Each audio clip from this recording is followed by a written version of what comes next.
This story begins far beyond the mountains and shadows. On the other side of the light, a lion was born without a drop of nobility in his blood.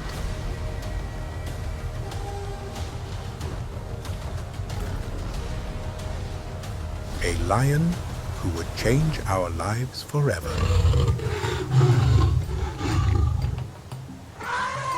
Welcome back to another Nap Stories. Thank you again for joining us. And if you like our content, please consider liking and subscribing. Thank you, Simba. Rafiki, are you going to tell us the story? Yes, my cub. Let's get started with our story. Join us on this unforgettable journey of brotherhood, destiny, and the rise of a lion king in Mufasa.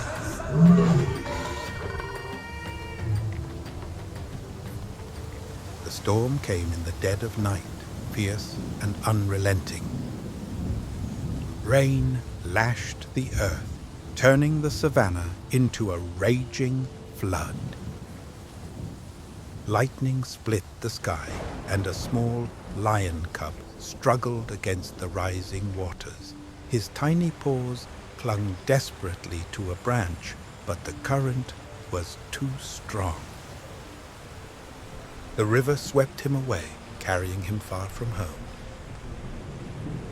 For hours, the cub floated, helpless and alone. The waters seemed to whisper, carrying him like an infant in a cradle.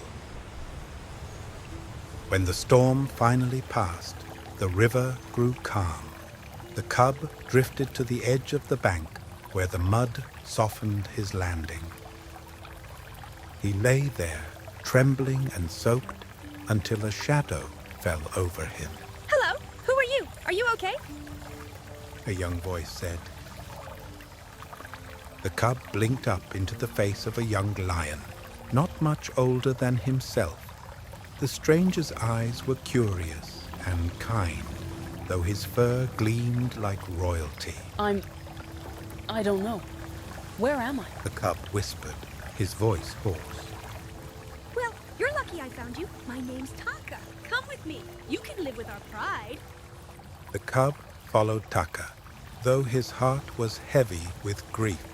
He had no family, no home, and no name. But Taka was kind, and that was enough.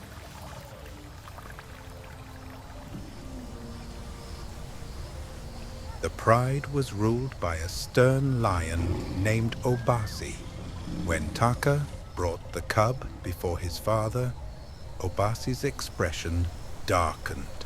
He's alone, Dad. He can stay with us. Obasi narrowed his eyes, but gave a curt nod. Obasi welcomed the new cub into the pride. The cub's place in the pride was tenuous. The other lions eyed him with suspicion, and Obasi's disapproval followed him everywhere. While the male lions lazed in the shade, the cub, whom Taka called Mufasa, meaning beloved one, trained with the lionesses. He was smaller than the others, but his determination was unmatched. A lioness named Shani taught him how to hunt, to move silently, and to respect the ways of the savannah.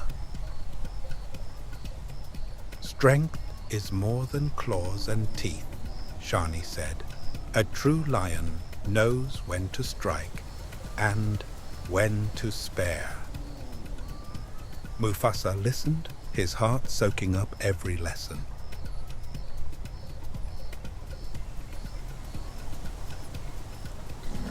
Years passed, and Mufasa grew strong. He and Taka became inseparable. Come on, Mufasa, let's get in some trouble. Though their bond was often strained, Where Mufasa was quiet and steady, Taka was impulsive and restless. Taka was the prince, heir to Obasi's pride, but even he could see how Mufasa was different, stronger, smarter, braver.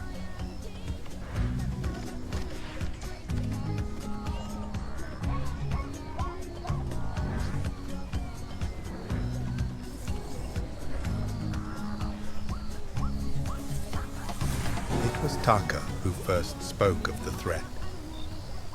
Now older, they both had to do their part to protect the pride. Have you heard of Kiros, the White Lions? They're coming for our lands. He whispered one evening, his voice trembling. They were lying beneath a tree, staring at the stars. No, but why would they do that? Power, I suppose. My father says we'll fight them, but I don't want to fight.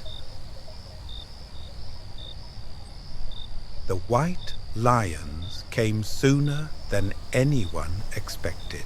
Scouts crept into their territory, forcing Obasi to act. The lions rallied, preparing to defend their home. But when the danger came too close, Obasi made a decision that would change everything. Obasi told Taka and Mufasa to leave. It was no longer safe. He told Taka that Mufasa would protect him.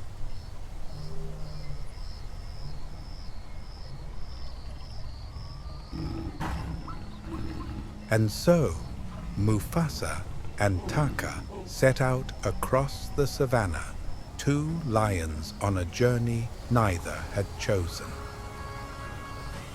The savannah was vast and unrelenting. By day, the sun burned their fur. By night, the cold seeped into their bones. Mufasa hunted for food while Taka sulked.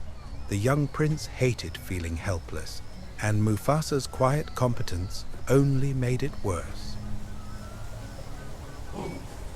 One day, they met a lioness.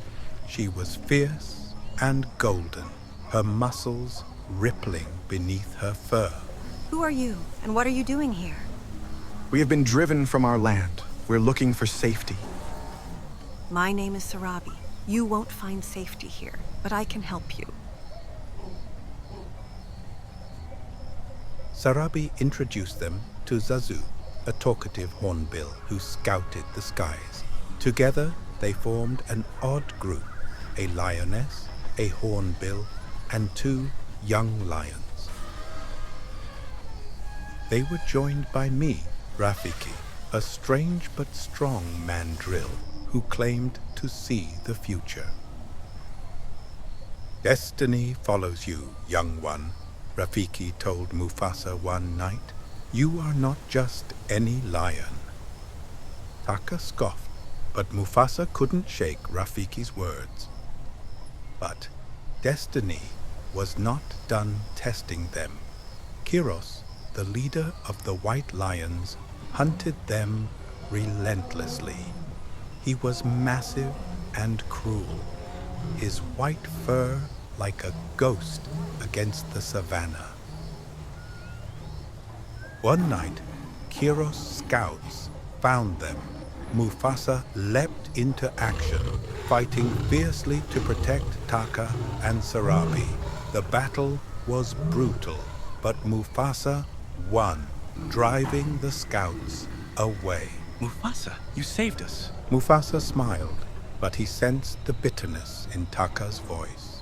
The bond between them was crumbling, though neither spoke of it. In a quiet oasis, Mufasa found peace. Sarabi stayed close, offering quiet encouragement.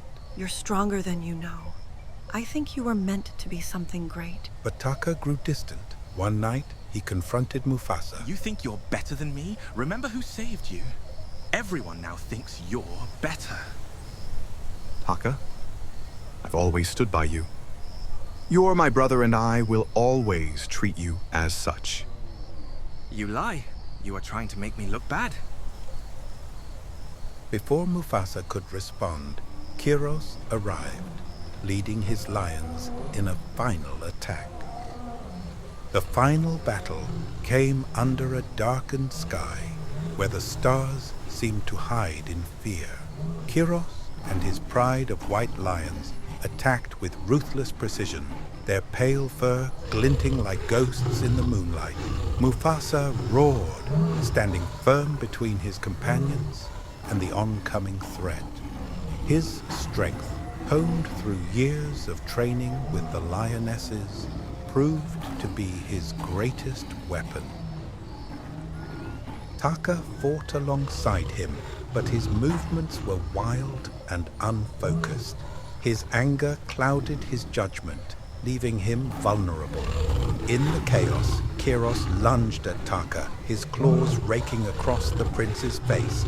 Taka cried out in pain and fell to the ground, clutching his bleeding eye. Fueled by fury and desperation, Mufasa turned on Kiros with all his might. The two lions clashed in a storm of claws and teeth, but Mufasa's determination proved stronger. With a mighty roar, he struck Kiros down, ending the white lion's reign of terror.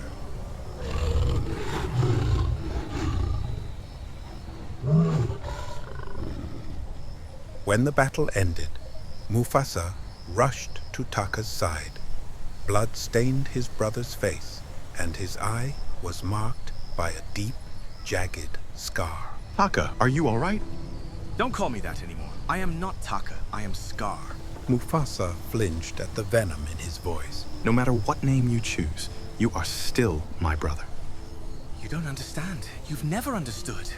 You take everything, Mufasa. Everything that should have been mine. Mufasa stepped closer, his eyes soft with pain. I've never taken anything from you, Scar. All I've ever wanted was for us to stand together. You're my brother. Nothing will ever change that. Scar turned away, his posture rigid with rage and humiliation. We're not brothers, Mufasa. Not anymore. He limped into the shadows, refusing to look back. Mufasa called after him, but Scar disappeared into the darkness. Scar, wait! He's chosen his path, Mufasa. Sarabi approached, her gaze filled with sorrow. Mufasa lowered his head, the weight of the moment pressing heavily on his heart. I'll always believe in him, even if he doesn't believe in himself. He's my brother. And I'll never stop hoping he'll find his way back. The words lingered in the air as the savannah began to awaken around them.